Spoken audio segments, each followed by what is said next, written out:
pouvez être impliqué dans ce que Dieu fait avec un vase collectif sans pour autant, concernant votre propre vie, en saisir la signification et dire « Oh, pourquoi est-ce que je passe par cela ?»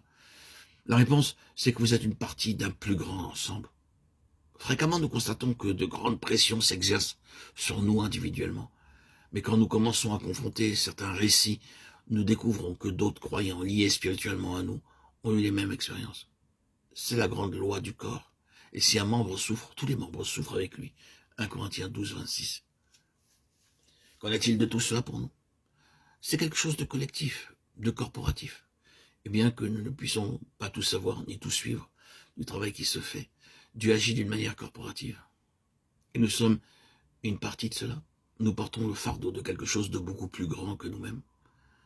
Cette relation spirituelle nous entraîne dans ce grand dessein de Dieu qui doit tenir compte du céleste et qui est beaucoup plus grand que cette terre. C'est ce qui fait de nous une unité.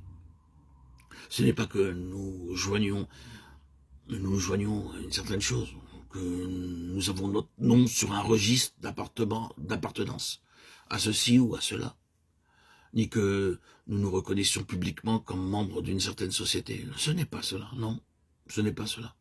Vous pouvez être à plusieurs kilomètres et à des centaines ou à des milliers de kilomètres du lieu où de la chose se fait, et cependant, parce que vous êtes lié avec cette chose céleste que Dieu fait, vous en ressentirez les effets des milliers de kilomètres plus loin. En effet, quand vous entrez dans le domaine céleste, les limitations terrestres disparaissent. La géographie, les distances et le temps s'en vont. Ils n'ont pas d'emprise dans ce domaine. Si seulement nous pouvions saisir la conception céleste de l'Église, oh combien sont insensées nos conceptions terrestres de l'Église. Nous devons être débarrassés de cette terre et de tout ce qui est ici, comme de tout ce qui peut être appelé l'Église. Vous découvrirez alors que c'est une unité céleste et que tout ce qui est fait ici-bas ne peut pas parvenir à cela. C'est là où nous en étions restés quand nous parlions du passage du Jourdain. Dans ce Jourdain, au chapitre 3, quelque chose a été laissé derrière. Livre de Josué, chapitre 3, 4 à 19. Le peuple se déplaçait du domaine terrestre vers le céleste.